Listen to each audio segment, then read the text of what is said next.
Hi, my name is Rich Schmidt. I'm here with Stirling Fox. We're at the Nicholson Library in Linfield College. It's April 5th, 2019. Stirling, we're going to start you off by asking why grapes? Why in the vineyard? Well, the wine bug bit me in 1986, I think. I was working in a restaurant in Eugene while going to Lane Community College, trying to figure out what I wanted to do with my life. So I was taking general ed, majoring in several, was just taking interesting classes along with general ed stuff. And then I was working at a fine dining establishment called the Excelsior in Eugene. And there was a group of professional waiters that worked there that would, get together after the shift to try wines. And of course, sometimes there'd be wine distributors bringing wine by. Mm-hmm. One of those wine distributors at the time, in 1985, maybe 86, I think, was Kevin Chambers. He was working for Grape and Grain, so I got to meet him 33 years ago then, and we kind of hit it off a little bit. And he was, partly inspirational at the time, but also some of these waiters I was working with had amassed collections of wines because they were professional waiters. So they started pouring these wines from around the world and around Oregon and kind of showing me what was going on, and because I was only 19, 20 at the time. So of course I was just tasting. And the whole concept of Oregon viticulture sort of started to come into play along with winemaking, and so I became inspired, and then I worked for about 3 more years while finishing up at LCC for 2 years. And then when I was 24, I started at OSU in the food science department, which is kind of like the food and wine science department. So I started there in 1989, and that same year I started working for Barney Watson. So I worked for Barney Watson for 6 years at Tyee Wine Cellars with he and the owner, David Buchanan. So I wasn't really the assistant winemaker because I wasn't qualified for that. I was the assistant to the winemaker. Careful distinction there. Sure. But Barney did, most of the lab work and stuff himself, so he just needed me to be there for helping run work plans and also, do some of the heavier lifting since he was a little bit older.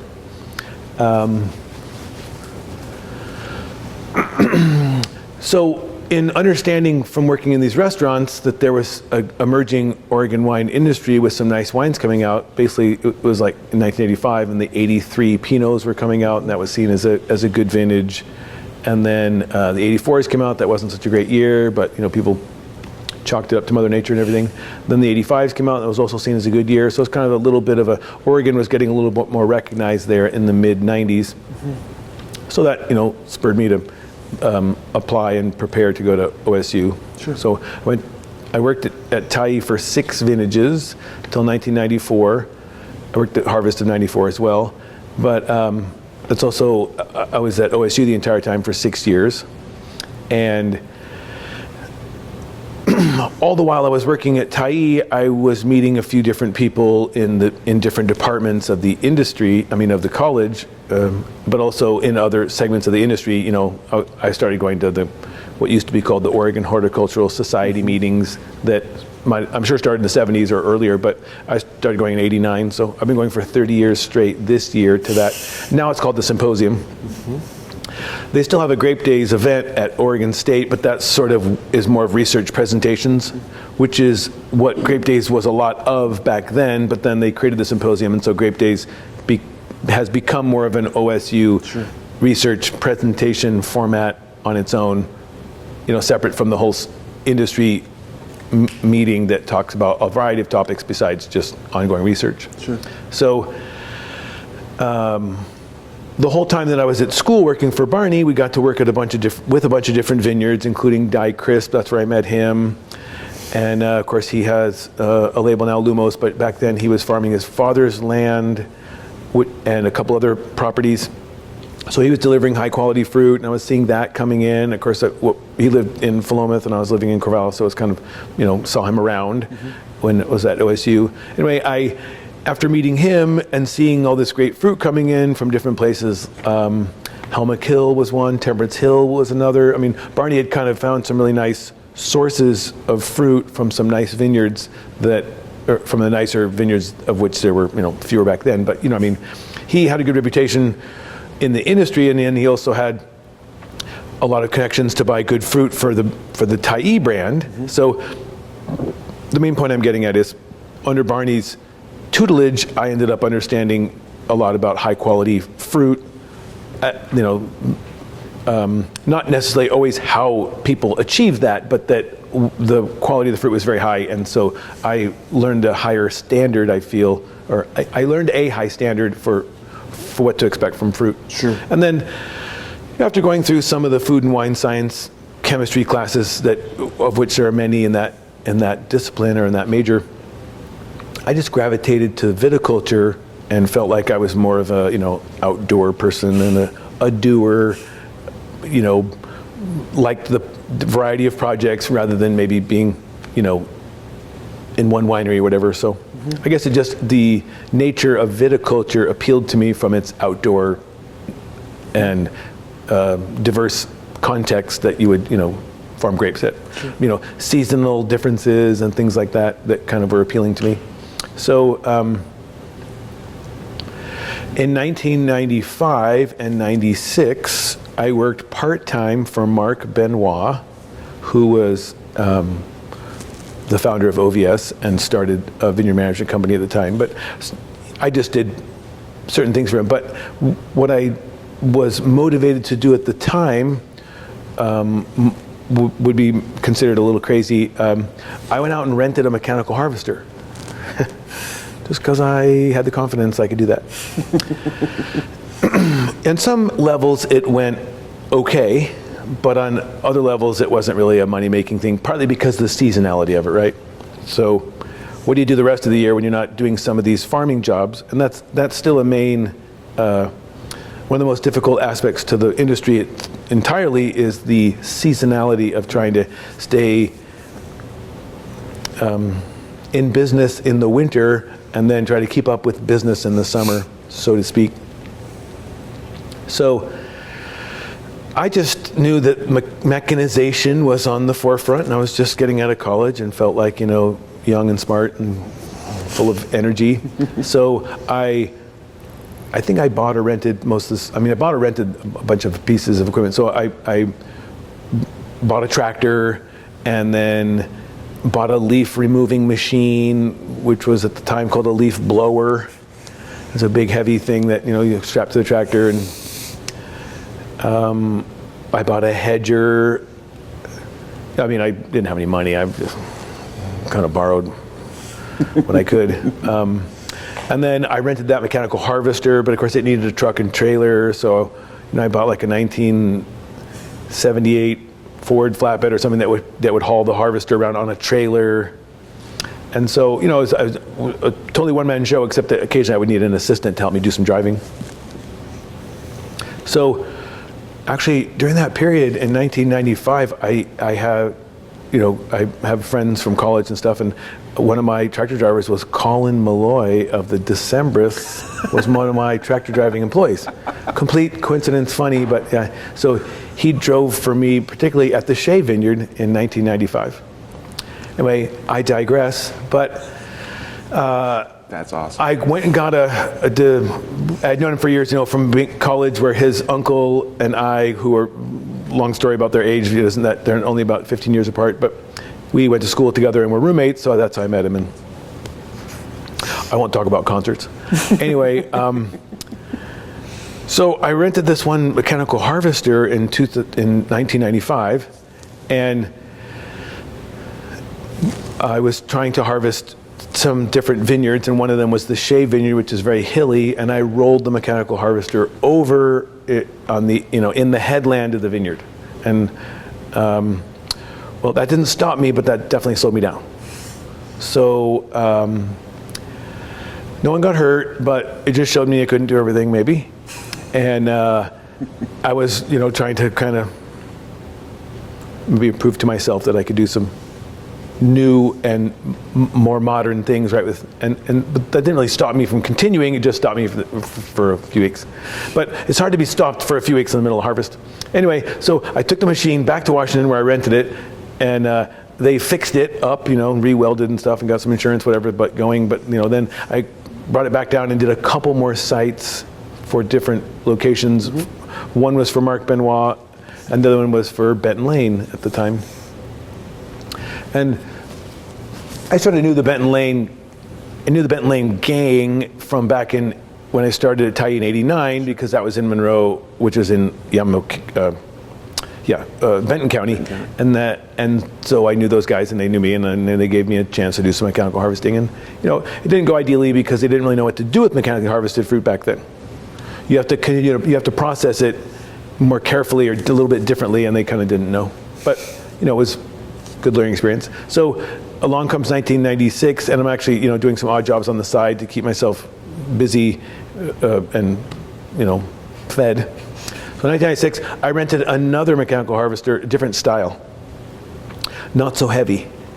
And the thing is, though, 1995, 96 were kind of rainy harvests, so I struggled a little bit, trying to do a good job when it was raining, naturally, and on hillside sites. But I went back to Shea again for Mark Benoit and did more mechanical harvesting that next year. But again, it was kind of a hot and cold lifestyle, and I would even camp with a tent at the Shea Vineyard with Colin. We would take turns. When he was driving, I would be in the tent, and when I was driving, he'd be back and forth. Sure. And so that's not actually very good for sleeping. It's the middle of the summer, kind of, and we were doing leaf removal type work, so it's not very easy to sleep in a tent in the middle of summer. But you try to do what you can. So that was all good experiences. But in 1997, I started looking for a little more commercially oriented job, and I was hired by Willamette Valley Vineyards to work in the winery because I had some experience there. And coincidental timing of everything, they had a less qualified person in charge of the vineyards at the time, and there was about 30 or 40 acres of grapes at that time.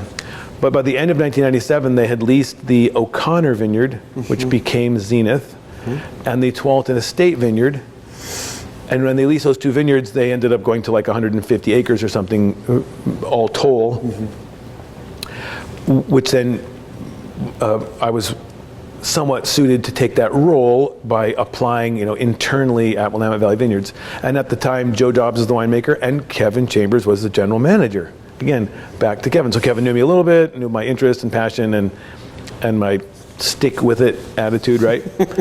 Having met him back when I was a waiter in the restaurant, 12 years earlier. That's when I met Kevin. And then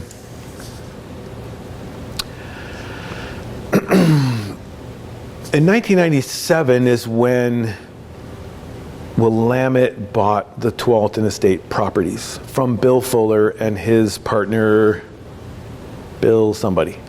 I should know, Malkmus, Bill Malkmus, the two Bills. And Bill Fuller had gotten divorced and kind of needed to get out and make a change, and that's when he gave me those archive wines. To him, he was just abandoning them because he had taken what he thought was the good stuff, and he left me the stuff that, was more of a novelty. But I thought, oh my God, these are awesome and cool. These are going to be cool old labels for the archive people someday. Yes. See? Lots of foresight. Yeah, foresight. That's right.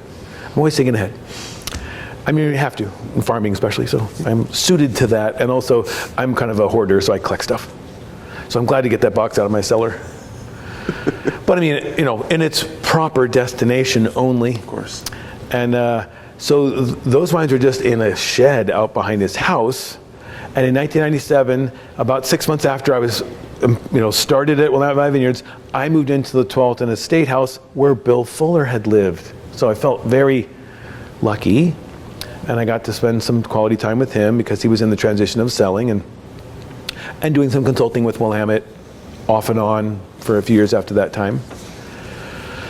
And I got to work with Efren Loesa.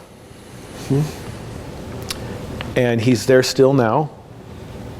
And this is a really funny one, but I did his voicemail in 1998, and it's still on his phone. 21 years later, so I can call him and get his voicemail and hear myself 21 years ago. That's kind of a weird feeling, but it's cool. He liked my voice, I guess. I said the words right. You're part of history now. Yep. Well, it's just funny, like I would call him once in a while and go, wait a second.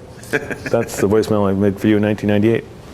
So I just thought that was kind of cute, because he's a great guy. So he's still at Willamette, and they're managing a bunch of acreage, and I got to work with him, and he knew a lot, and he taught me, and I knew some things that I taught him, but if anything, he probably knew more than me. He's been there for like 35 years or something. But we had a good working relationship there, and then trying to think of any little chapters along the way. Of course, that vineyard, has old vines, and we did some additional planting there, and so I got to do some redevelopment there at the upper portion of the property, which was, they just started the planting, I think, in 1997, so I did some more planting there in 98, 99. And then, I just felt like I wasn't quite making the salary I needed for my family, so I started looking around, and I took a job with Rex Hill in the March of 2000.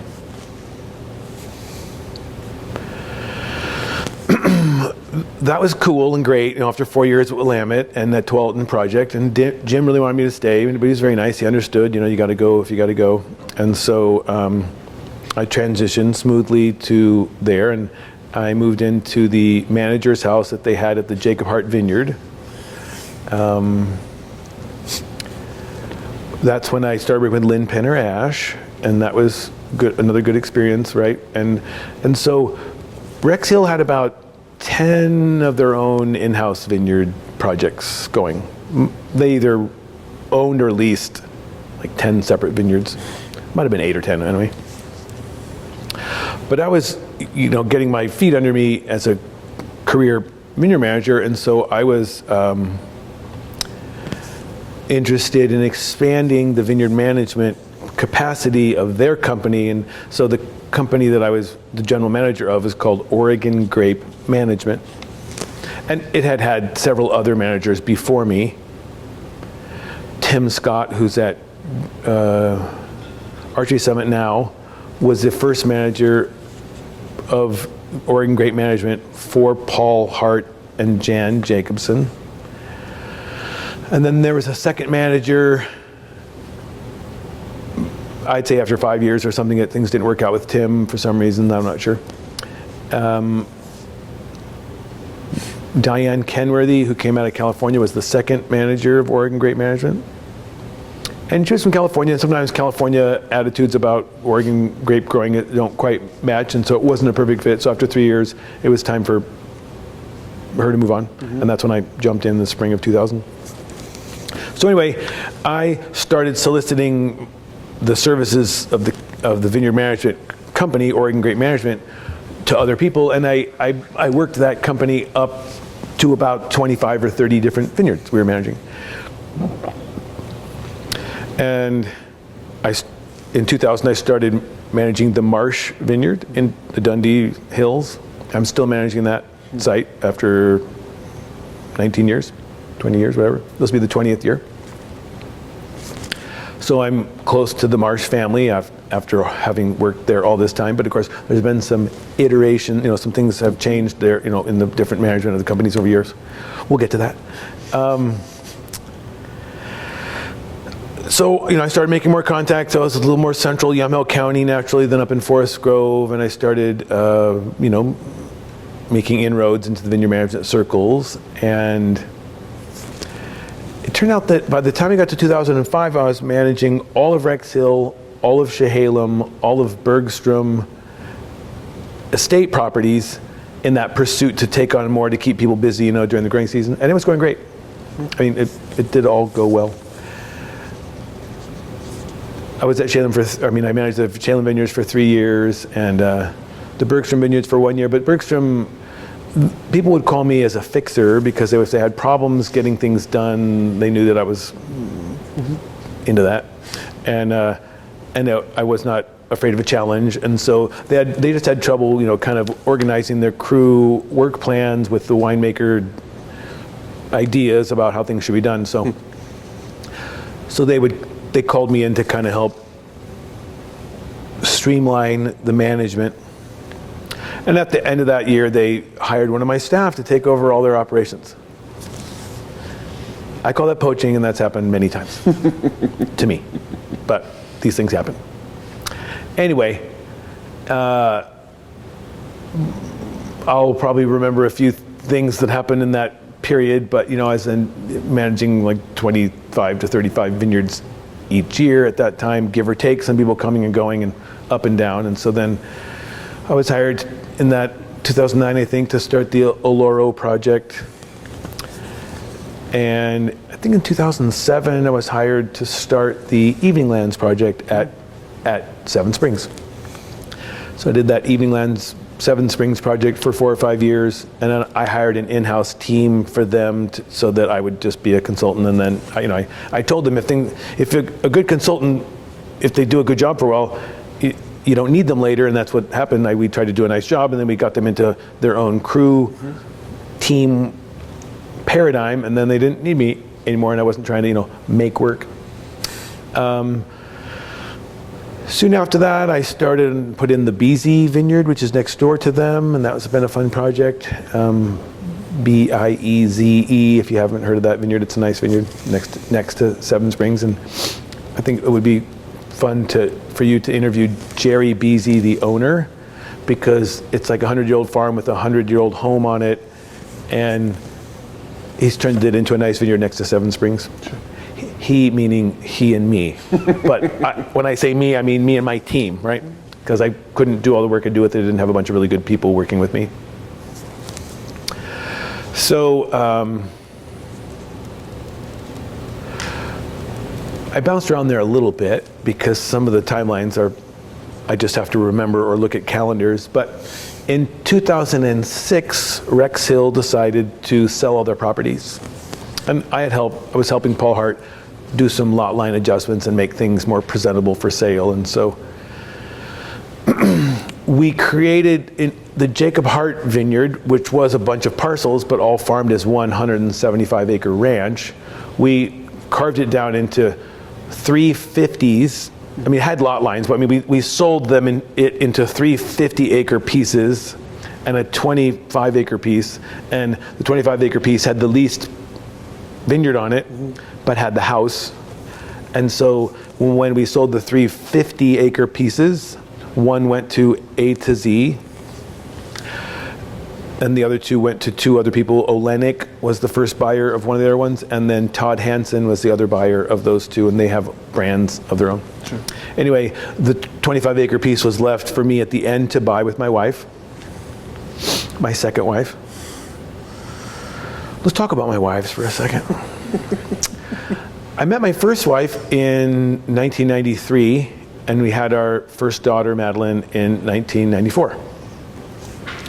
When we got to Tualatin Estate in 1997, her name is, when we got married, which wasn't right when we got together, we got married a little later.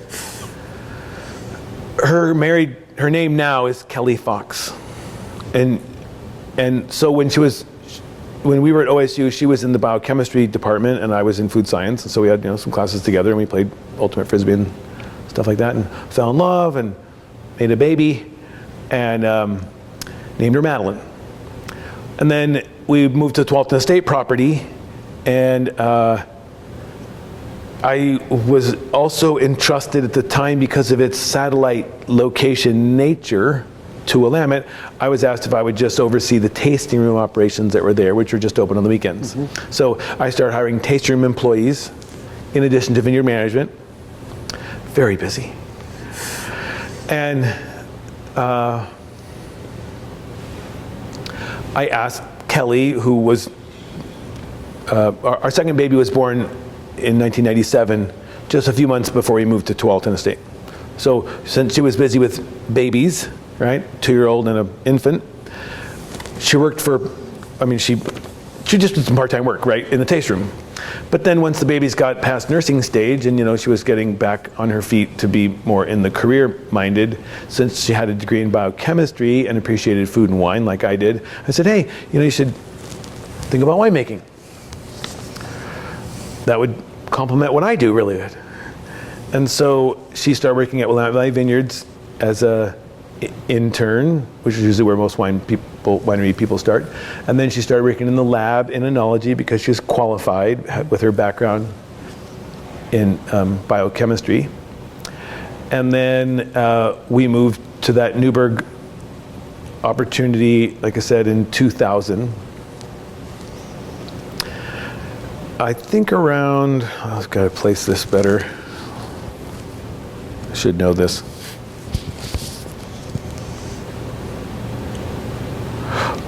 About 2003, we separated. And she went on to create her own wine label called Kelly Fox Wines. While she was working at Tory Moore,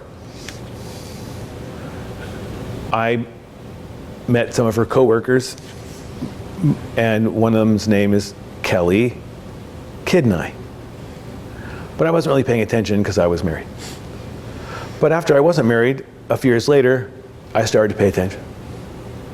And Kelly Kidney, who would be fun for you to interview at some point too, because she's worked with David Lett and has been in the industry for 20 years now. So she's my second wife, named Kelly, and so it's the tale of two Kellys. Which, you know, you just can't make up some of this stuff. Sometimes it just happens, right? And then you have to go with it because that's the way life goes sometimes, right? And so some people tease me about it, but that's okay. Teasing is all right. I'm used to being teased. So it turned out that my second wife, Kelly, is the one I bought the property with that we were living in the manager's house at the Jacob Hart Vineyard, see? So we bought that in 2008, and I had been making wine in the garage for a couple years for fun. And I didn't tell you my second daughter's name is Violet. So I was calling the wine I was making in the garage from 2002 to 2007, I was calling it Mad Violets. Because one day I was helping, my old friend and college roommate, Jason Tosh, was helping me in the garage. He was a college roommate at OSU. He was helping me in the garage do some bottling in 2003 or something, and I was calling for the children, Madeline, Violet, Mad Violet, and he turned to me and he says, why don't you just call the wine Mad Violets? I'm like, that's a cute name. And of course, I was just writing on the label. I wasn't trying to be commercial. But then I married Kelly too, and she was a winemaker, and the house had a little vineyard. And so like, hey, we can use these grapes, and we can make this label, we can get commercial. I mean, let's make some wine. And I've been in debt ever since. Because it's a little boutique brand. We make about 1,000, 1,500 cases. So the official start of that brand is 2008 by label standards, but the actual start in the garage was 2002. So my second wife ended up being a big influence on my two daughters, which was great, and they have a good relationship. And the wine brand took on a little bit of life of its own naturally, as it's supposed to. And so we just make 1,000 to 1,500 cases a year with that. And there's a little dog kennel on the property that we turned into a tasting room. So it's obviously a pretty nice kennel, but it's a small tasting room. It's very charming and intimate when you have guests there, which makes a lot of people feel comfortable because, you know, rather than going into a big tasting room where you are in a large room where you have to wait in line, or you have to deal with employees, or when you come to our little tasting room, it's just us. So we just open by appointment. Anyway, that's kind of a sidelight. So back to 2006, kind of pivotal year. So the transaction between A to Z and Paul Hart to buy Rex Hill and several of the vineyard properties, that consummated on the 31st of December, 2006. And it needed to, for tax and financial reasons, they wanted to consummate it, so they were kind of rushing toward the end. But I mean, the deal took the whole year to negotiate whatever. So A to Z does what some companies do, larger companies. They said, okay, everybody, we're buying a company, but you're all fired. You can be rehired tomorrow, and all your benefits will start over again, so to speak, but I mean start from zero again. And I get it, that's what they had to do. Anyway, they asked me whether I wanted to stay or go. But I was right in that process of buying that house, which was in the properties, and of course, Mr. Hart was kind of beholden to A to Z to follow through on their commitments, and A to Z actually wanted the property where I was living, but he had already obligated to sell it to me. So I used diplomatic pressure to get him to follow through on that deal, and Paul Hart and Jan Jacobson were always great. It's just that their children also didn't want them to sell it. So the pressure was mounting on the outside to not sell the property, but he had made commitments. So I used my skills to remind him of his commitment. And he was fine with that because he was a really good guy. Just amazing. One of the best people, and I'm sure you have some archive stuff from him if you haven't already. He's just fantastic. And Jan is great too. So anyway, A to Z said, "Are you in or are you out?" And I'm like, "Well, I'm in, I guess." And so I felt, a little torn there. But I also was shepherding the whole crew from the Rex Hill OGM team, and they were sort of uncertain about, how this was all going down. And I didn't really want to rock the boat because I wanted to buy the property that they wanted, where I was living, and so I sort of went along with it. And then there was this one employee who was kind of getting in the middle of things and trying to get opportunity in the transition. And he kind of said to me one day, "I know you're going to quit. So if you don't tell him, I'm gonna." I'm like, I might have told him I kind of want to quit. So I quit, like 90 days into the new job. And the A to Z people were mad. And you know who they are.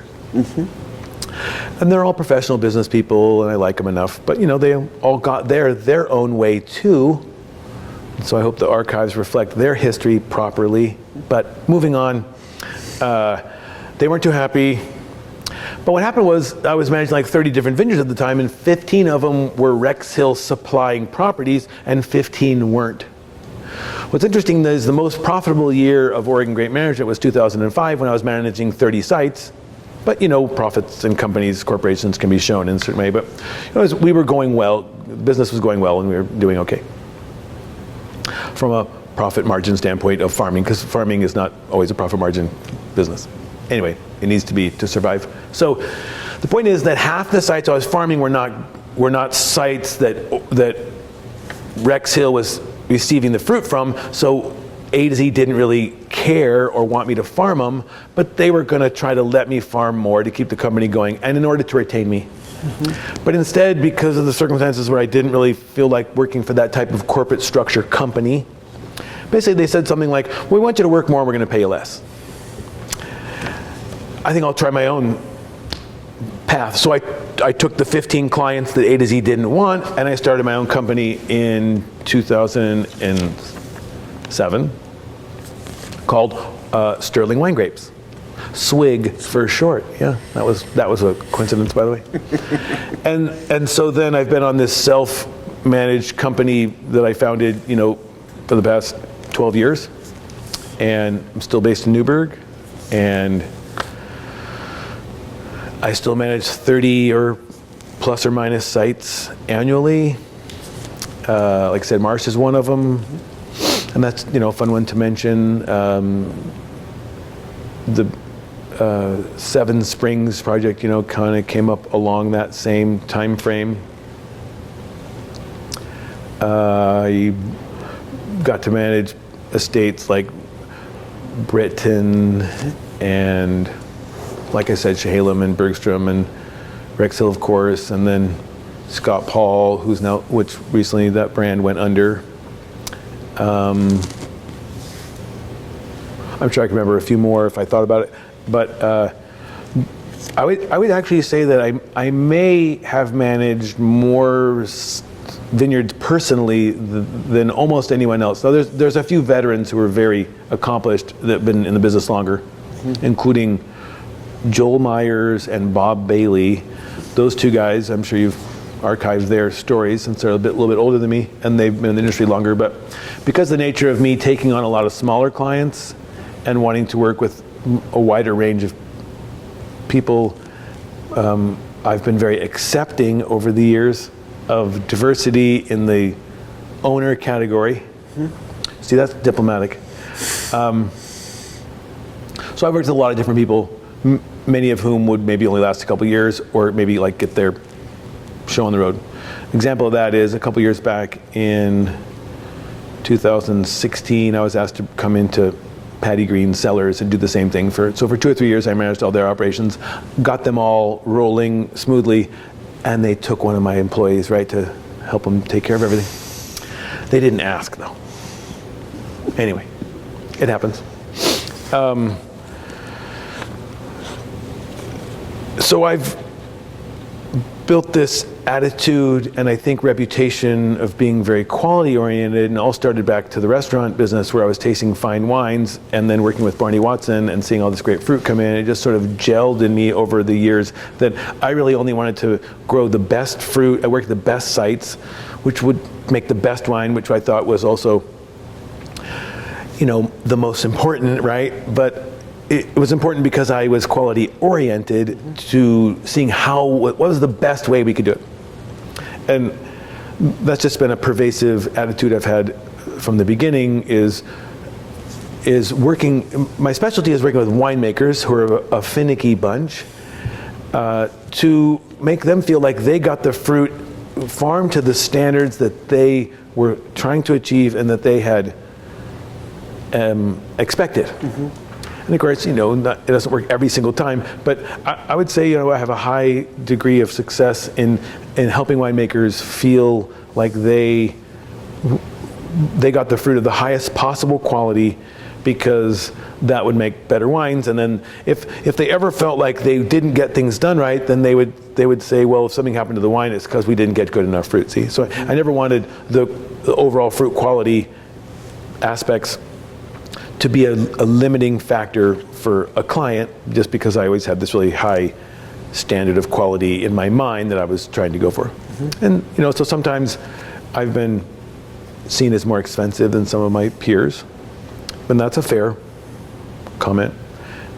Usually though, the more expensive is because you do more and you get what you pay for. You do more, you get more, and it costs more, but you get something that's better out of the end. I started the Duke's Family Project in Amity, which I highly recommend you guys go there. It's a really special spot. And it turns out that my wife, Kelly Kidd, and I introduced her to all of her clients, and she makes wine for 3 or 4 different wineries, including Karen and Joe at Andante. So I started that project and introduced her to them, and she makes their wine. I started the Duke's project, which was a beat-up vineyard with no water and power and some problems, and they bought it, and we rehabilitated it and then expanded the property, and then they've done amazing things on the property as well. They would be fun to interview, I think, at some point, and they started with Gary Andrus back in like 2005 or something. And of course, I worked around Gary a little bit. I didn't really work for him, but I met him a few times, of course, and talked to him at certain events, and he's a character, was. I'm sure you've gotten some feedback about Gary along the way. So I tried to stay out of problem circles, if I could, and so I think I've avoided problems pretty well, or uncomfortable relationships that can't be resolved over time if there's some disagreement.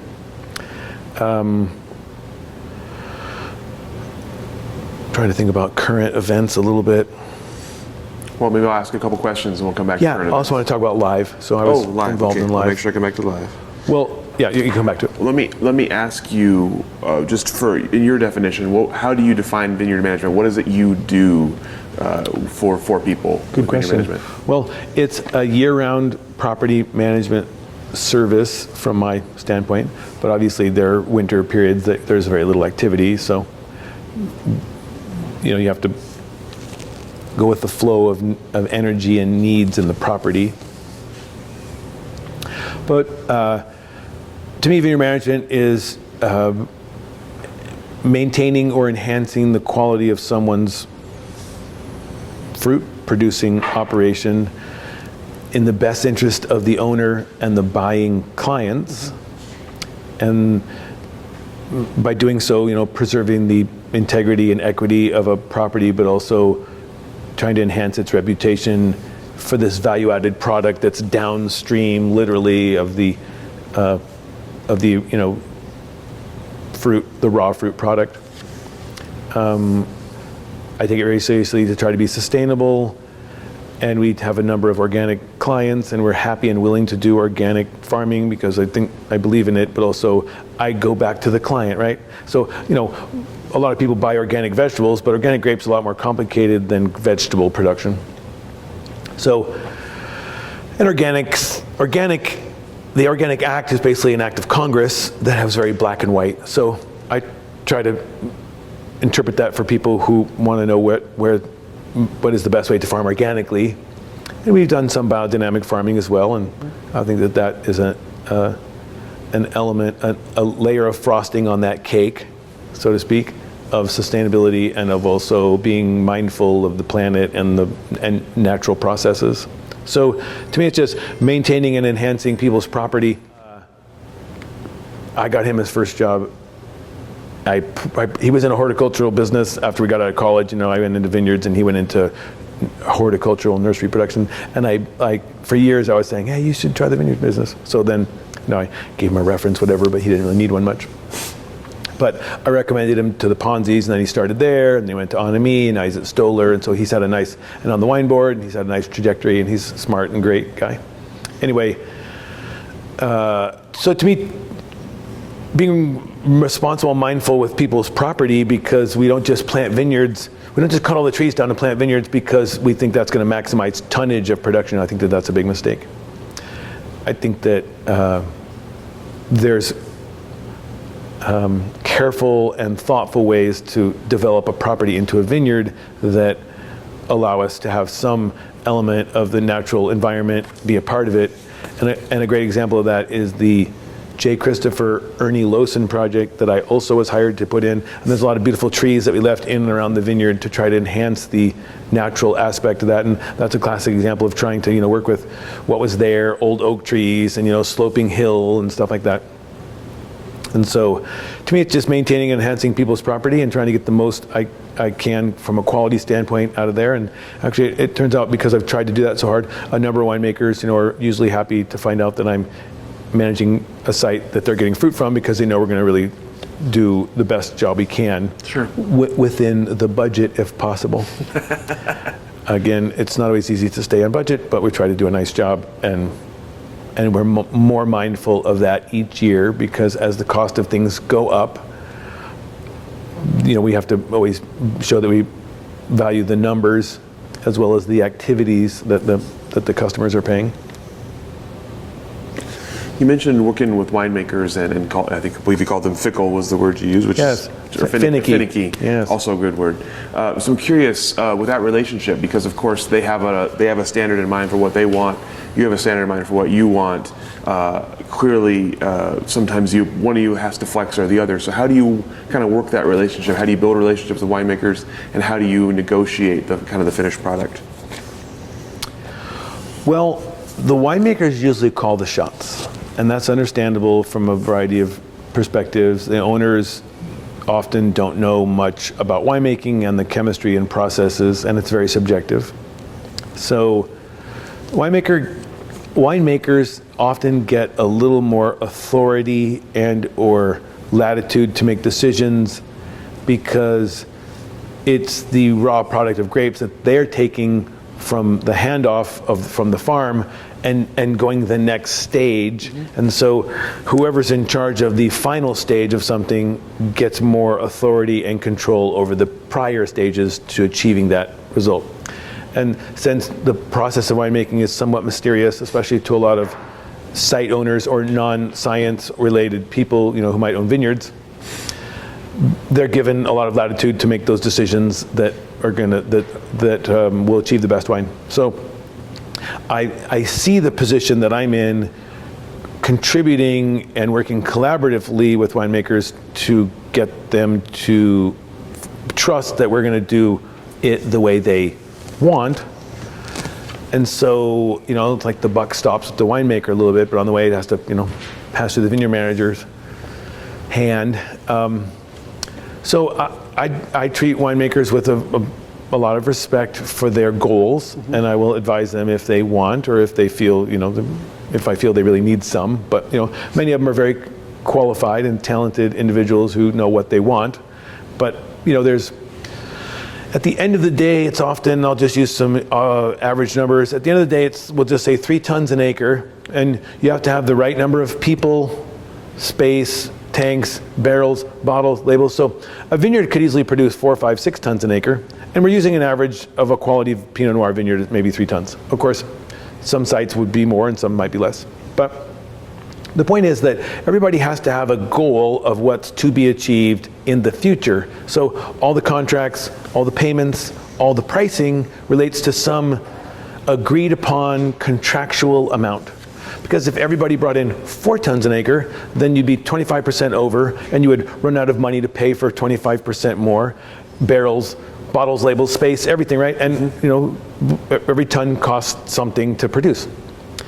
Whether it's the winery owner who hired the winemaker or all the employees who are coordinating the activities of the winery. So I would just say that I engage winemakers in a collaborative manner to really help them feel like their opinion matters, and that I've seen in other growing regions and anywhere, but especially I saw a lot in my trips to California, because I would go down there on my own just to do research and network with other people in vineyard management companies and things like that. So I would just go down there to see people I would meet. I'd kind of invite myself, but they knew I was coming. And so what I'm getting at is I would see a lot of winemakers and vineyard managers kind of have a uncomfortable, combative relationship. And I'd seen a number of relationships in the Napa Valley, for instance, where the vineyard manager and the winemaker didn't talk to each other. And I thought, that's the opposite you would ever want in a collaborative relationship. So why would you ever want to even work in a situation like that? I mean, that's not very fun or happy or rewarding or complementary to each other, right? So I vowed early on to not be in that position, and so then I treat winemakers with the proper amount of deference and respect for their opinion, and also, even if they are wrong, they're not going to figure that out until they learn the hard way.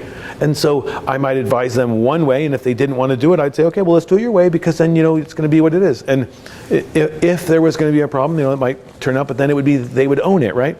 So again, without being too entrenched in my dogma or my philosophy about how things were to be done, I would ask them how they want it done.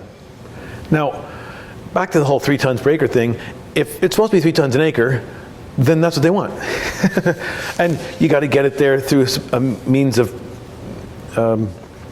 processes and tasks that have to be achieved at the right time. And it can't be shriveled and dried up. It can't be underripe. It can't be full of mildew. So that's what that's our big challenge, which we welcome in my company and my attitude with my staff is we're going to do the things that get you to the goal you have, and so we talk about that so that we're all on the same page. And actually, that I think has worked well for many years, and I feel like I have a happy industry relationship with my peers and my clients, and with myself. Like I feel like I've done things the right way, the good way, in working with people, and so I guess I have a positive outlook, and I've always been kind of an optimist, so that pervades my attitude of wanting to work with people so that they'll be satisfied. I mean, like I said about winemakers being the gatekeepers, or the buck stopping with them, if they're not satisfied with the product that they're getting at the end of this stream of the vintage, the end of the vintage, then they're going to make some changes, and some of those changes might be asking me to move on, or hiring someone else, or buying someone else's grapes. So since I grow grapes for a number of people who aren't winemakers, they want to become known by winemakers as having good grapes. And again, that really dovetailed into my philosophy for how I would conduct myself within the industry is, again, grow the best possible grapes, create the best reputation for the farming services so that there's a positive attitude about what we do. Sure. Long answer. It's a great answer. You mentioned your team, and you mentioned how often they've been poached from you. I'm curious what you look for in your team, how you build it. What is it you're looking for if someone's going to work for you? Well, the last 2 people I hired were not even from Oregon, so I'm maybe trying to hire some people that no one else knows. But that's a sidelight. Similar attitude, the can-do attitude, and the seasonality. Farming is very intense during the growing season. I mean, summer and stuff mostly. And so people who aren't afraid to work, but also know that they'll get paid time off later, in their vacation and whatever, that compensates them for working so hard. But I guess, collaborative teamwork type people, and the collaborative nature of wanting to achieve the same goal of quality and integrity. Like what we do, what we say we're going to do, we do, and then when we do it, we do it right with a plan and collaboration with the clients and stuff. So I guess look for people who are specialized somewhat. I mean, so I hired one person recently who's out of California, and he's a chemical specialist because we have to spray a lot of fungicides, and another one who has a background in horticulture, so they have some of that, but also a can-do attitude. And then I have some terrific office staff who put the numbers together. I just hired a newer person, and I gave her the title communications manager. So what do you think she does? She answers my emails. That's not my favorite thing. I'd rather be out in the field working with clients and staff. Of course, you got to be in the office sometime, and you got to answer some of your emails. But if you can have someone help you answer emails, then you can get those clients' answers answered more quickly, because I'm in the field, because this is very much not just a visual related impression and outcome, but like this tangible physical process. So along the way, you have to kind of keep an eye on the process to make sure that things are going in the right direction from that expectation standpoint that owners and winemakers have. Sure.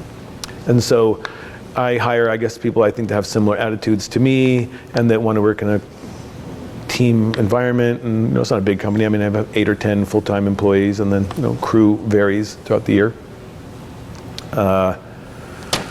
There were other people before the current people, right? And they were all good, and many of them have been with me for 8, 10, some of them 12 years since I started Stirling Wine Grapes. Like I said, I just worked with a lot of different labor providers, contractors, and I think I have a good rapport there. And I would say that there's someone in particular I think that would be fun to interview. His name is Eusebio Hernandez, and he was like the first foreman for Mark Benoit about 35 years ago or something like that. And he has graduated to the point where he has his own company called Valley Verde Vineyard Services. He lives in Amity, and he's a good guy. He has a vineyard management company like me that he manages with his son, Irineo. So it's Irineo and Eusebio Hernandez is their last name. They're a terrific family. So, you don't necessarily hire all your peers, but Valley Verde and I hire each other to help when we need help, and that's kind of fun to have a collaborative peer that you could work with without, the poaching Sure. or the jostling for competition and stuff like that. So, he's just a great guy, and one of the main reasons is because he worked with Mark Benoit from the very beginning, and he's just a wonderful man. So he'd be fun to interview, I think, for you.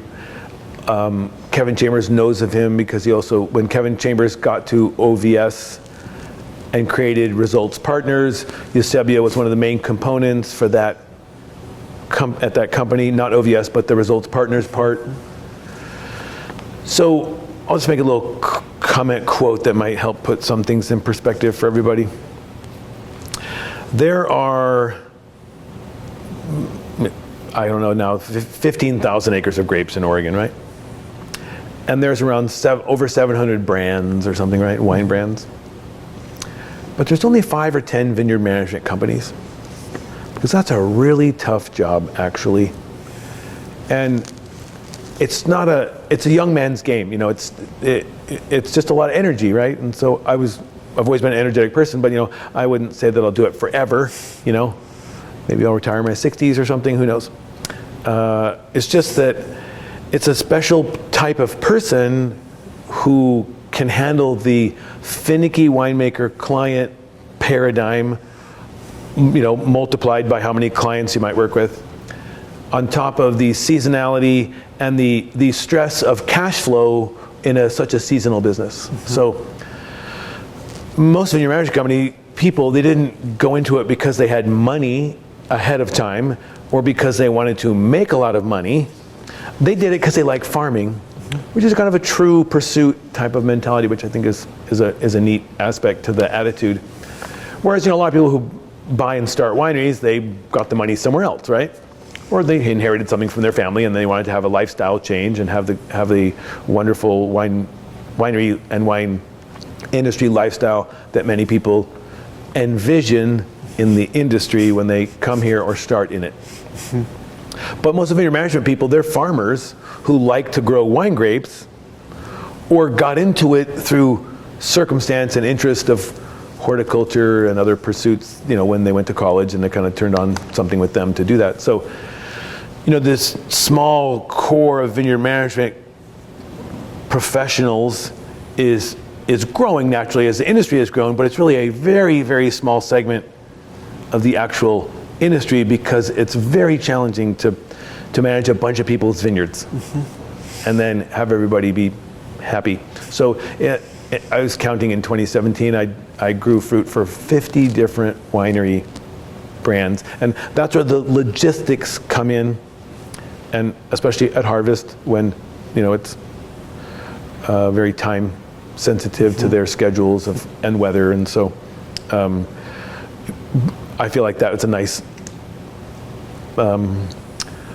something to be proud of in a way, that I've been able to work with 50 different winemakers in a given year and have the outcome for them be positive almost entirely. I mean, occasionally there might be somebody that didn't get something exactly the way they wanted, but sure. That's a big percentage of the wine brands that you're working with. Yeah, well, I mean, really there's of course a lot of wine brands, but I'll work with small brands to get them small things that are a big deal for them.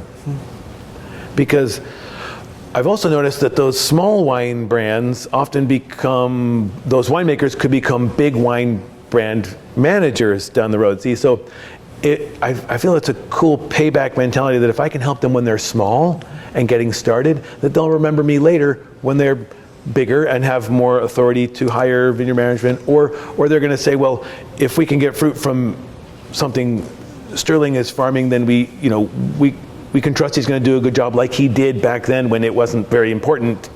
I mean, when it was such a small thing, he still made that important. And so, it's like no job is more important than another. And so when the little guys and girls realize that you care about them the same, there's some loyalty that gets generated, and I just think that's a positive attribute that is fun to kind of see. And that's happened in a few cases. Some of the winemakers who have risen up through the ranks of the industry and taken other bigger jobs, their whole responsibility and paradigm shifts, and then they need people they can count on. So that's been fun. You mentioned that the number of people, not a lot of companies in Oregon doing vineyard management, but you said it was kind of growing. Do you see that it will continue to grow with the industry, or as the industry grows, will more and more people have their own vineyard manager? Well, you need a big enough property to justify having your own vineyard manager full time. Some people I know, several growers and site owners might share one or two people that they use back and forth. Naturally, it's going to grow as the industry grows.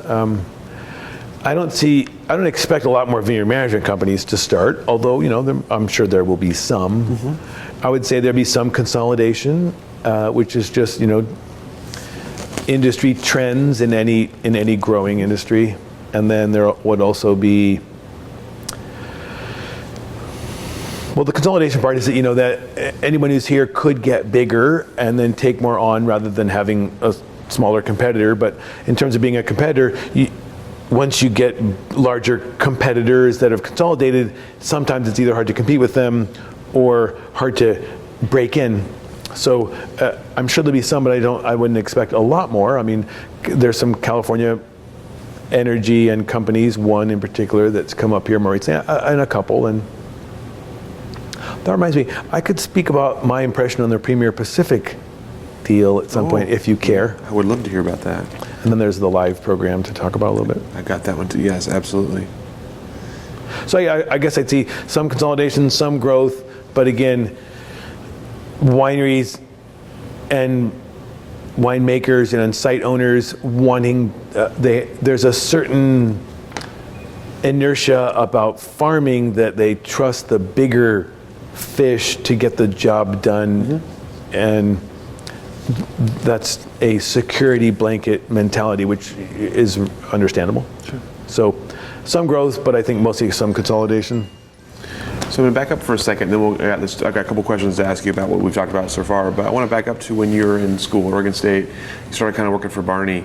I'm curious if there were aspects of the industry that you were unprepared for, that you came out of school and you thought, okay, I got this, and then you got into actually working in the industry and you're like, oh wow, I was not expecting this at all. Did you feel like you were pretty prepared, or were there things about working in the industry that caught you by surprise? Well, I came to it from the winery. We should talk a little bit about Tyee too, Sure. Just because there's a funny aspect to that story. So I'm adding elements, and I'm okay, time-wise, since I was late. Well, first of all, I've got a strong work ethic attitude, so I sort of jumped into things both feet, wholeheartedly. And so that made me less fearful of the unknown in my world or my experience, but more confident that I could figure things out. So I didn't go to horticultural classes, right? I mean, I learned a few things in school, so it was mostly food and wine science, right? And I kind of knew what I didn't know, so I tried to hire some people who knew. When I would hire people to help me or be on the team, I would listen to them if I knew they knew more than me about certain things. So I knew less about growing grapevines and more about wine quality and what we were trying to achieve. And so then I kind of worked backwards with a lot of self-teaching, a lot of reading. I don't read fiction, I read textbooks just because I'm still trying to learn. And I think that there's always something more to learn. And of course, as we find out more about how the world works, because we're so able-bodied, these days, to find out more about plant biology and soil attributes and stuff. So I didn't know much about soil science and plant science, so I kind of taught that. So I guess I was a little less prepared in that regard. Also, I guess the most important one is I studied chemistry and science, and I didn't study business. So again, I did have the go get 'em attitude to learn things, but I've had to learn the hardest part, now that you mention it, is learning the business part, because I wasn't focusing on that in school. I was focusing on the science and the chemistry and the things related to the discipline I was in. So I'm sure that younger students and people in school are thinking about that more. Maybe, different programs will have some business in them, maybe a little bit, and I guess that's about the only thing I would think. I kind of learned what I didn't know horticulturally, like I said, but the business part was a little harder to kind of learn that part.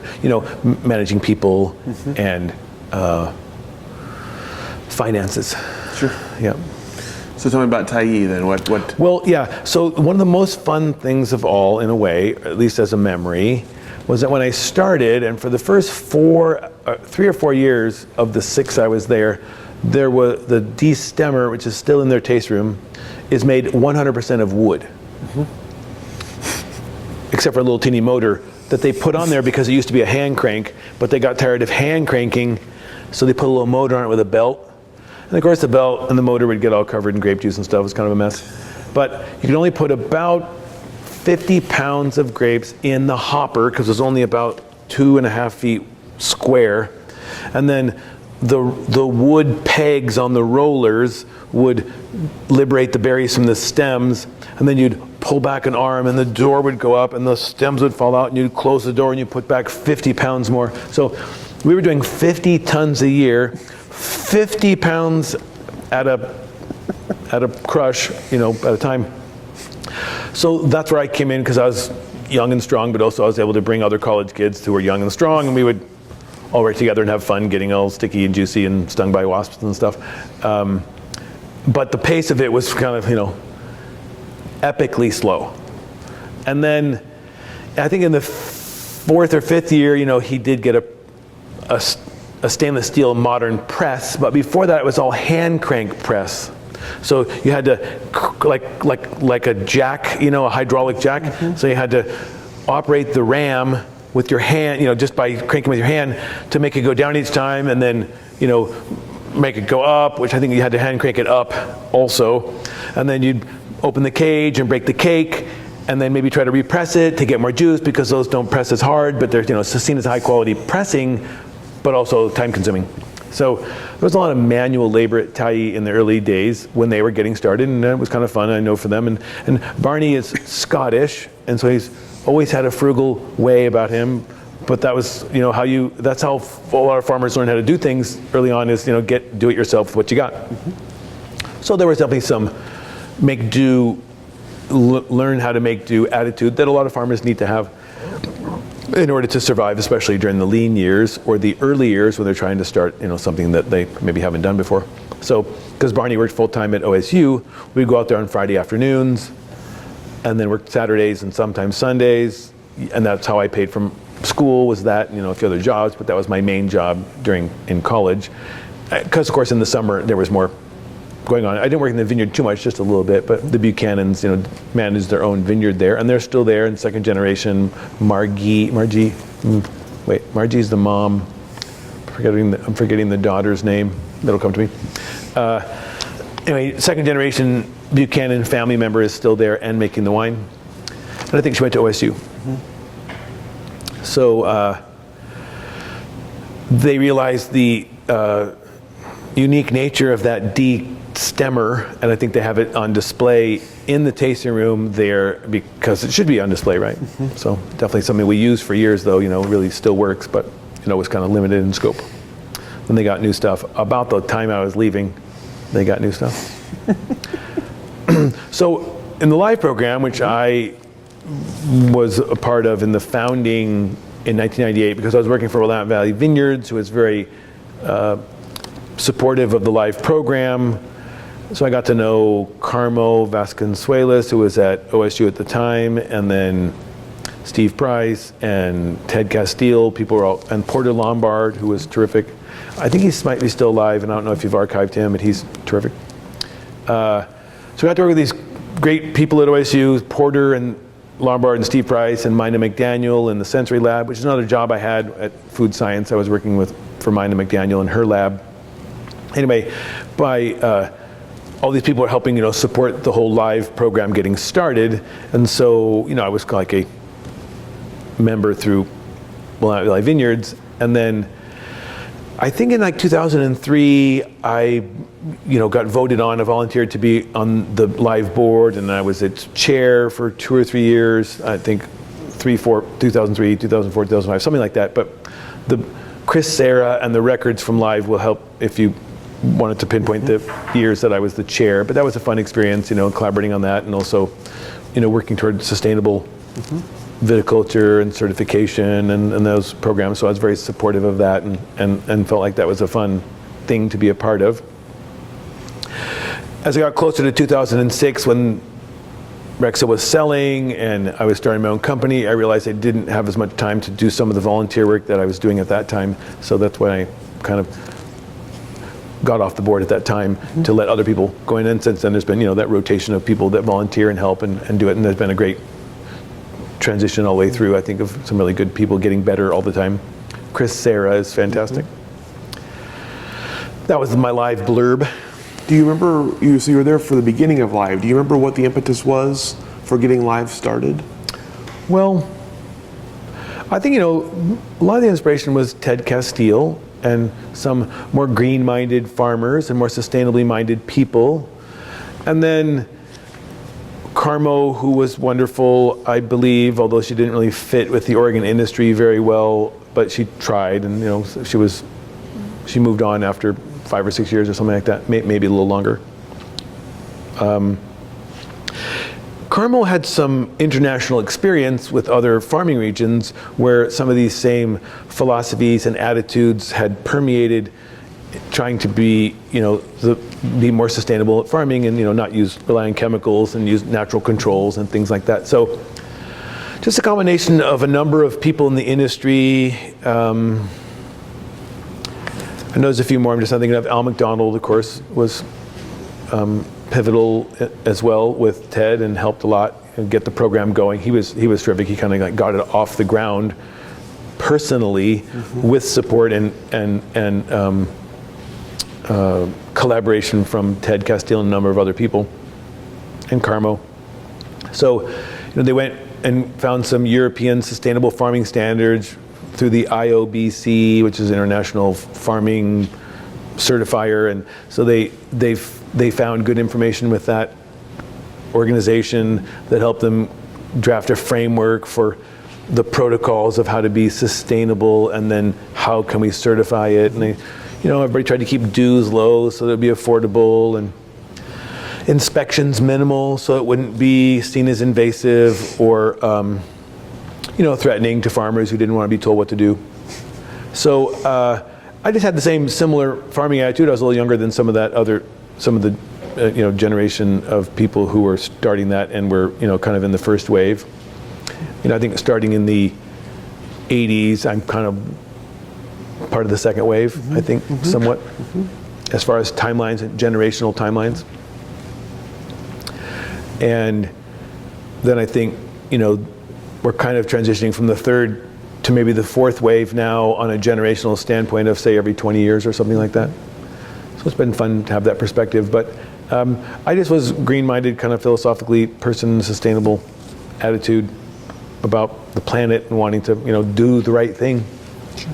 It just goes back to my positive philosophy about, doing things well or for a quality standpoint that was that complemented the whole industry's image. And I think it's worked in Oregon because the average standard and the image of quality and the average standard of quality is very high in general. But we sort of had to be, I felt, and I think that's a pivotal point to make, is that because the tonnages we farm here per acre, the production we get per acre is so low that we have to, in order to justify the costs of that, of farming such low tonnage, that means that the cost of goods is higher.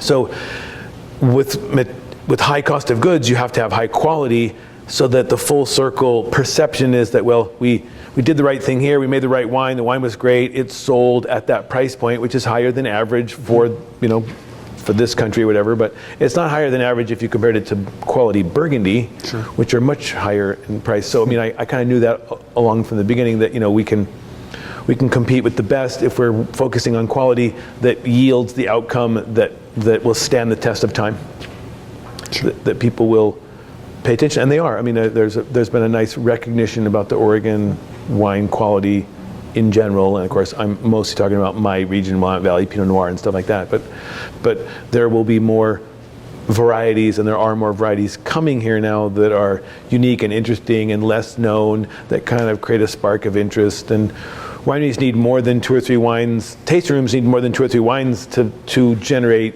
interest by the public who are coming out, to tour. So I advocate for the new plantings of unique and different varieties like Gamay, Noir, and Trousseau, and heritage clones of things that were lesser known that create kind of spicy mix to a blended wine. And I'm sure there'll be a few more where, as the planet grows and the climate gets a little warmer, we might be able to grow a few other things, but not necessarily everything. Just some things in certain sites can do well here. You mentioned earlier the Premium Pacific, and you had your thoughts on that. So let's hear what your thoughts on that are. Well, I think that was an act of highway robbery. And I will say for sure that I really watch my peers and I watch industry. I'm just an observant person, and that's just my nature. So I kind of watched that whole thing unfold. Now, my perspective is mine, and it might not be entirely accurate in every single angle, but I think it's mostly accurate enough to get the gist of what happened from a higher elevation view. So here's what I see happened. As regulations increased in California and farmland became more valuable and wine industry became very successful, especially in certain areas of Napa and Sonoma and some other areas, Santa Barbara and things like that. But of course, different climates have more limits, with water and grape varieties and things like that. So the smart people in California who were involved in some of the wineries, one of the most pivotal and key people of all was a man named William Hill. He has his own amazing, unique history, and it's slightly checkered. I know he meant well in the beginning. Anyway, he got together with a bunch of his MBA buddies, and they swindled CalPERS, which is the largest investment fund in the country maybe, or one of the biggest investment funds on the planet, right? So much money they don't even know what to do with, and so much money that the layers of oversight are buried among administrators who don't really know, who know, but the people the people who participate, the public employees who really own CalPERS, right? Technically, they could never see the layers of administration that would lead to certain investments being profitable or not. And of course, CalPERS as this huge fund was investing in all sorts of things. But with all the layers of managers and administration, if on your 401k or your pension plan was going up, which of course during many parts of the last 50 years, whatever, most things are going up.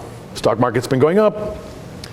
The value of land's going up. I mean, crazily so, if that's a good word, crazily. In California, the property values are going up, right? And they're just looking at that, seeing their own property values going up, seeing the reputation for wine, the interest in wine, growing wine sales, quality is getting better. They're just, riding this wave of momentum, and they go into the CalPERS brass with their MBA resumes, and William Hill behind the whole thing, kind of grand puppeteer, and they talked CalPERS into giving them $200 million, I think just the first year. I'm not sure, but I know they got more money than that over time. I think it was like 300 to 500 million is what they got out of CalPERS, which is a staggering amount of money. So they went around with their formulas that they had created to tell everybody, well, we're going to get this many tons, and it's going to cost this much to farm with this spacing, and and it's all on paper, and we're smart, so it's going to work. And they bought a bunch of ranches in California, and they bought a handful of properties up here. But a lot of their energy was, of course, in California, closer to home. And no doubt about a bunch of very smart people. And they went out and they hired they got all that money, and they're sitting on this huge nest of money. And so then they got greedy, and they started hiring all the best people in the industry from California at top dollar to keep their image of what they were doing, right? And and birds of a feather flock together a little bit. So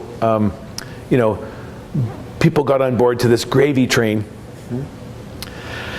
And then they came up here and they bought 5 or 10 properties, but they would go out and they would just knock on doors and say, we want your 500-acre ranch, or whatever, 200-acre ranch. And then they would get it, and they would pay top dollar, and then they started to brag, we're spending $50,000 an acre to put in these vineyards, which is about double what we spend to put it in vineyard, roughly speaking. But they were bragging because they were so thick in the money. And so they would get like a 200-acre property, and they would plant 50 acres or something, or 30 or 100, whatever, depending on the size of the property. And all those properties still in existence, of course, but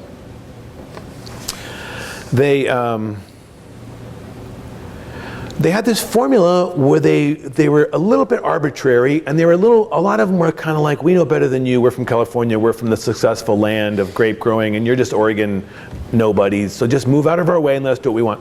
That's how they kind of treat people. They hired one vineyard management company to help them, made those guys millionaires. They hired one excavation company to help them, made that guy a millionaire, right? Because they could, and that's fine. And those people, their timing was amazing. And they did great, and they worked very hard. So those people deserve to have all that work, right? And that they made it happen. But I'm not talking about the workers along the way, right? I'm talking about the management, right? Mm-hmm. So to my knowledge of hearing it from people, they were basically taking 10 or 20 cents out of every dollar and lining their pockets with fees, consulting fees, at all these layers of administration. They created a company called Premier Pacific. They spent $50,000 an acre. They put in higher density vineyards, which cost more and need more intense farming. And then a couple things happened. First of all, they had this funny formula where they're like, okay, we're going to sell everything in 1.9 acre increments, and we're going to put in such high density that that's going to produce 10 tons per year, which is like 4.5 tons an acre or something like that, which is conceivable some years. But this is all on paper formula, right? And of course, that 1.9 acre increments with 9 point something tons per 1.8 acre increment was all on paper in a formula that said at the end of the formula, we're going to make money. Because that's what the formula says, and we've started, now we're definitely going to finish because we're halfway in the middle of this thing, all the while just lying in their pockets. Well, after a couple years, the money got spent. When I say a couple years, I don't know, 3 to 5 years. And the top brass started to thin out at all levels.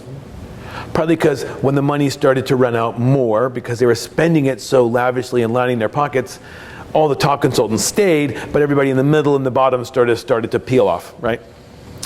And then they had some aloof people from California managing those contracts, not necessarily friendly local types trying to, get the win-win. Instead, they had these aloof, know-it-all Californians coming up here, not returning phone calls, but trying to sell the fruit. And pretty soon, they were producing so much fruit. There was also a bit of a glut, partly by their making, but again, the industry was rolling, more people were planting. Wineries weren't being built as fast as vineyards were being planted. So as they started to ramp up into like year 5 and 6 with some of these properties they'd been planting, because they didn't buy everything at once, this is probably like a 10-year arc, right? So around year 6, as most of the vineyards had been planted and started to produce, they started to hide how much extra fruit they had that they couldn't sell. And so then they call bulk wineries, on the spot market and say, we've got an extra 100 tons or 200 tons. We've been selling it to everyone else for what was essentially 2,500 to 3,000 a ton or something on that formula, right?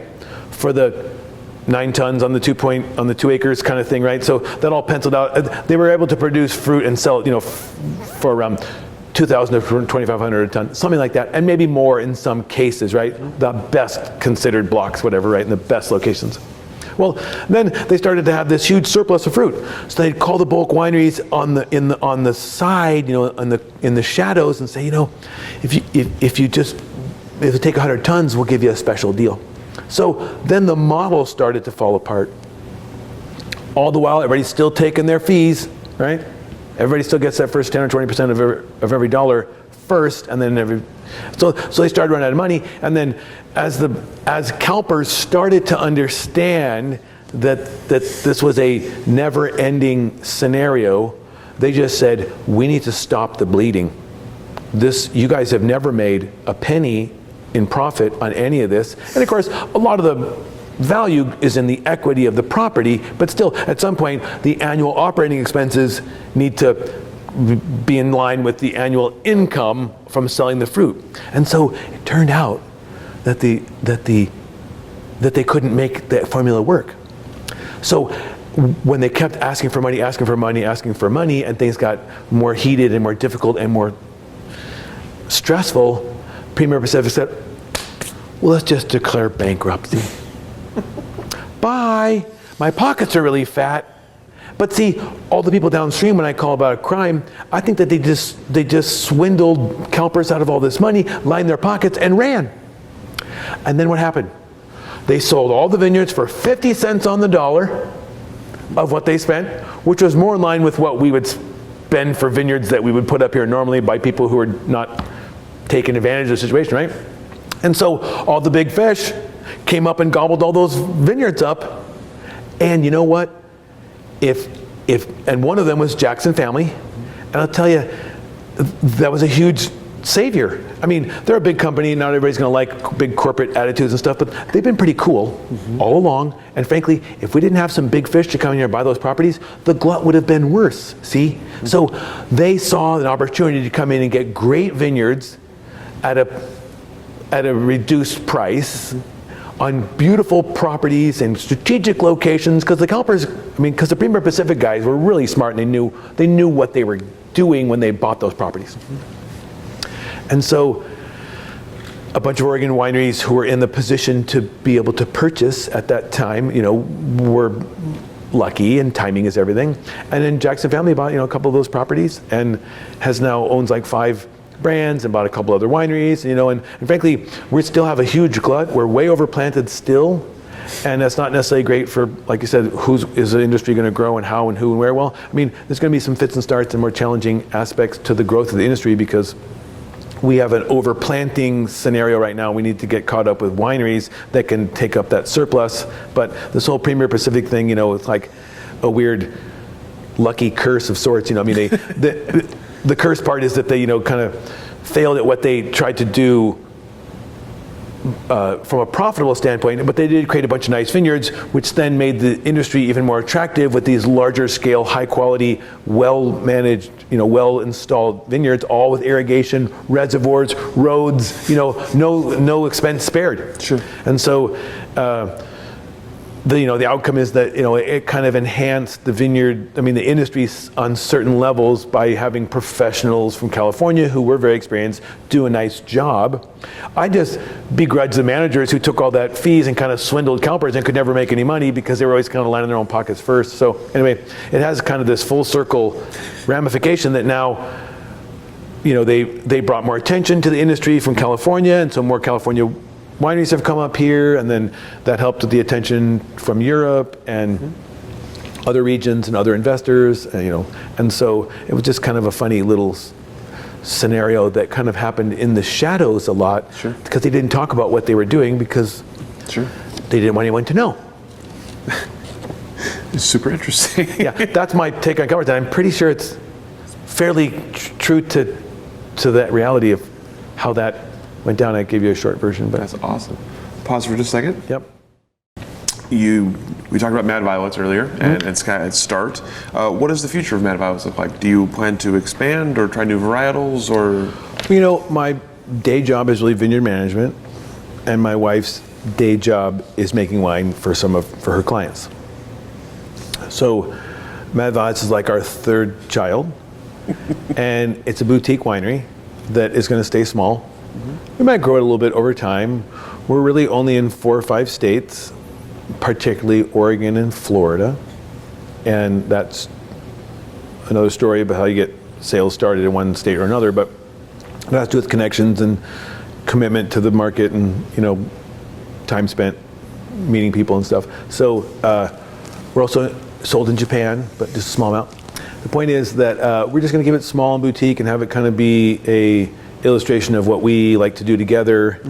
Like I said, we have a little tasting room that's open by appointment at the property, and that's a fun aspect that we get to do and kind of share this experience without it consuming too much of our lives. Since we're already growing grapes and making wine, we're doing a little bit for ourselves, but not trying to make it this big self-sustaining brand. Although we want it to be sustainable, it's just more about, it's not going to be like our only income necessarily. Sure. Time will tell if it became something a little bigger and a little more profitable. Then maybe it would be a retirement phase, so to speak, activity. But retirement varies from person to person. So we're just going to keep making the wine mostly from our own vineyards fruit, and we buy a few more acres of fruit.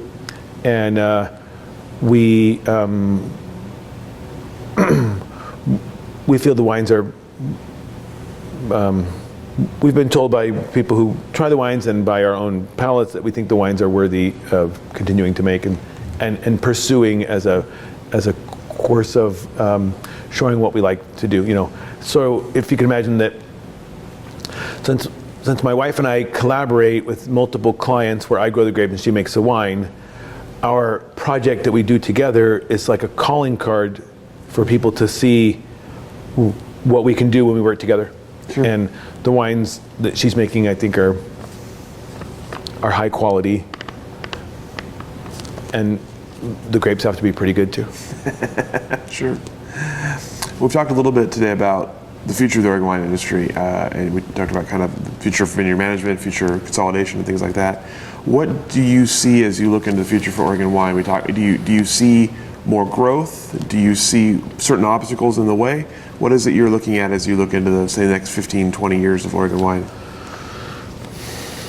We some people say that Oregon is, California 30 years ago. In some ways, there's some truisms to that. And so I see some of the similar growth patterns that are currently evident with more people moving here because it's a very nice area and lifestyle is very desirable.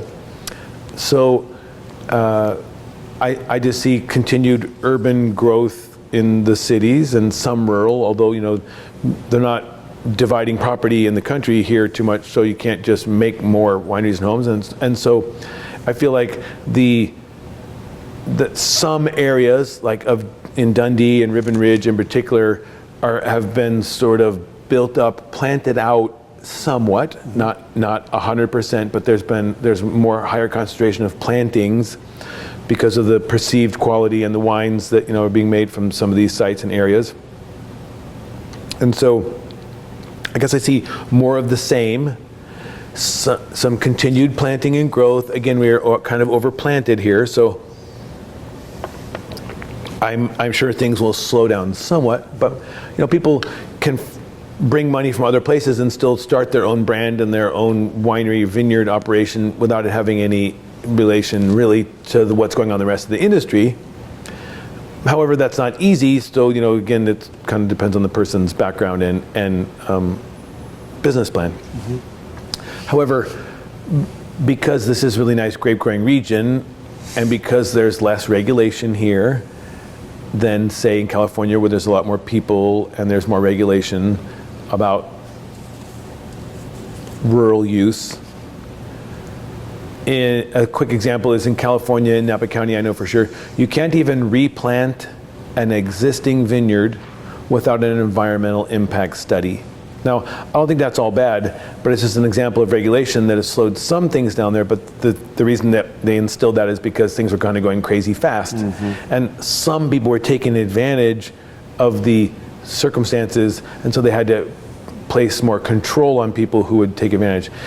There are people who go to Napa where it's ritzy and more money oriented, and rather than go through the regulations to do something like cut down an old tree, they had enough money to just cut down the old tree and pay the fine, and then it would be done. Then they could continue and build their mansion or whatever.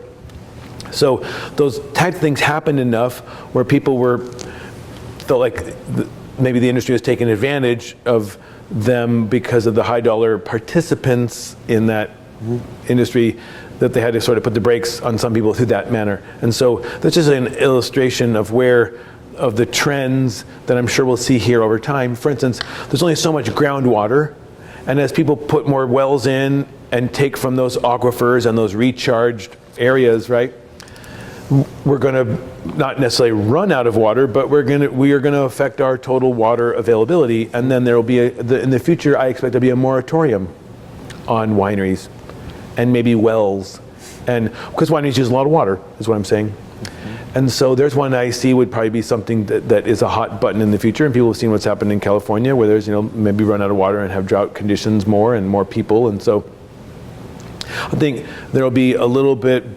more, be a little bit better perspective on how to transition with the industry, partly from people sort of watching neighboring states, right? So I think there'll be more reflection and more balanced attitude about decision making as the industry grows and puts pressure on roads and services, and people want to move out to wine country neighborhoods because of the lifestyle and the perceived, image of living in the country where it's beautiful. And so, vineyards are beautiful, and the forests and hills and valley, that it's such beautiful hills here in the Willamette Valley that, a lot of people think it's beautiful, which it is. And so I think we're going to continue to have people move here. Wine industry is generating a lot of income for Oregon, creating a good image. Having things in vineyards is not all houses and stuff. And turns out in some of the wildfires in California, the vineyards actually were a plus in some regions where they sort of slowed the fires down because there were these green spaces in between, and they were able to maybe mitigate some of the fire's damage. That's a kind of a plug for horticulture in and around homes and farms and stuff. But I see it'll continue to grow. I mean, it really appears to be a great growing region, especially for cool climate varietals, which is what really it's all about. And what's old is new again so often. And so the white varietals that were less popular in the second wave are becoming more popular again in this third and fourth wave of investment and migration to the industry. Riesling and Chardonnay used to be more planted than Pinot Noir. And then most of the Chardonnay and Riesling got torn out. There are a few old vineyards left in those varieties, but now more people are planting Chardonnay in particular, not a lot of Riesling being planted, but there's been some. And then, like I mentioned, some of the other varieties that are seen as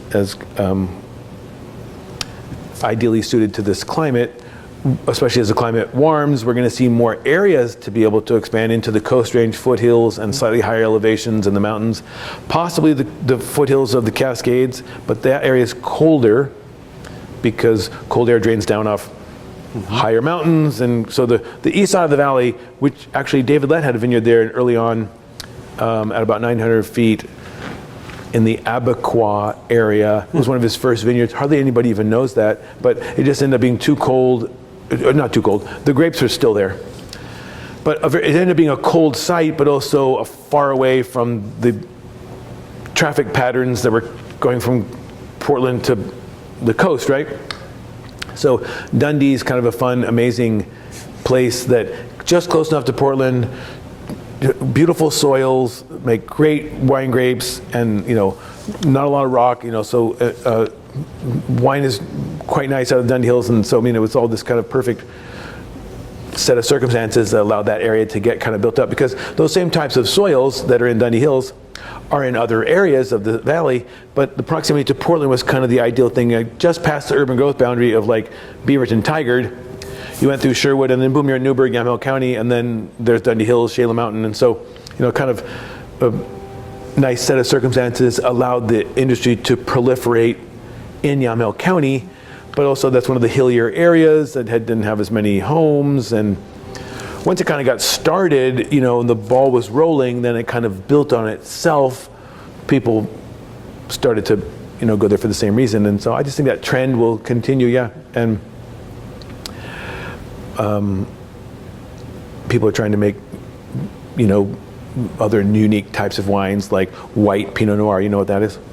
You do, but it's just Pinot Noir where you take the skins off and don't have any color, and that's not a rosé, it's not Pinot, it's white Pinot. And so people are being creative, and then when there's a lot of Pinot, you might notice there's a lot of rosés out there. Well, that's a way to use Pinot to make a white wine or a refrigerator wine, right? And so that kind of gives people another product and a fun type of wine that is different, good with different foods, and is in the bottle quickly, so the price point's lower. It kind of gets more people interested. It's like how a lot of people started on white Zinfandel, and then they graduated to other things after they realized they like wine, or that wine was a part of the meal. And so there's still a lot of white Zinfandel made, but it opened up wine drinking to a lot of people who didn't know much about wine, and then their palates, grow and become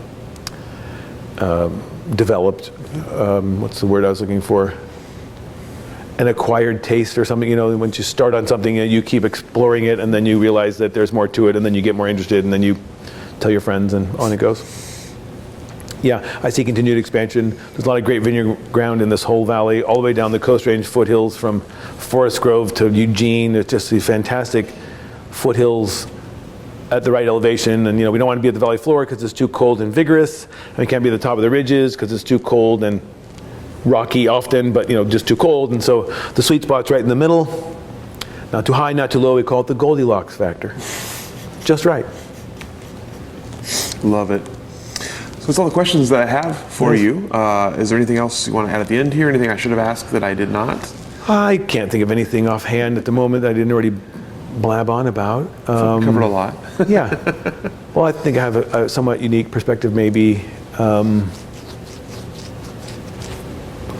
I feel very thankful to have gotten to work with a lot of people that I have in the industry, and so I got to work a little bit with Jim Marsh, a lot actually. I still work with him and his family, but he's getting older, so it's that family's in third generation management. Got to work with Dick Erath a little bit. Got to work around Dick Ponzi, Dave Adelsheim, some of these old guard guys. Knew Don Byard from Hidden Springs, the Ola Hills gang, the Huggins family. I worked briefly while in college at the Broadley winery for Craig and Claudia, and they're now on second generation management with their son Morgan, and he's still buying fruit from us, or from some of my clients. When I say still buying, I used to work with him where I helped him in the vineyard a little bit, but my attitude about quality farming has carried, as I've had it all the way along, and so even people I worked with 30 years ago will still come back to me to buy fruit when they want, and that's kind of a fun, full circle thing, because they helped me get started by giving me some work when I was in college, and now 30 years later I'm growing great grapes that they're able to use at that winery that I was helping out with 30 years ago. Of course, the experience with Barney Watson was terrific, and all the people at OSU. That was a nice pivotal time, pivotal in my life, kind of honing in on what I wanted to do.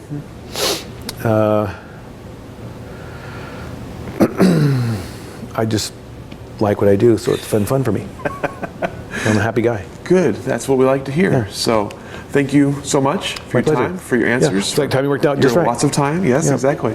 I'll go ahead.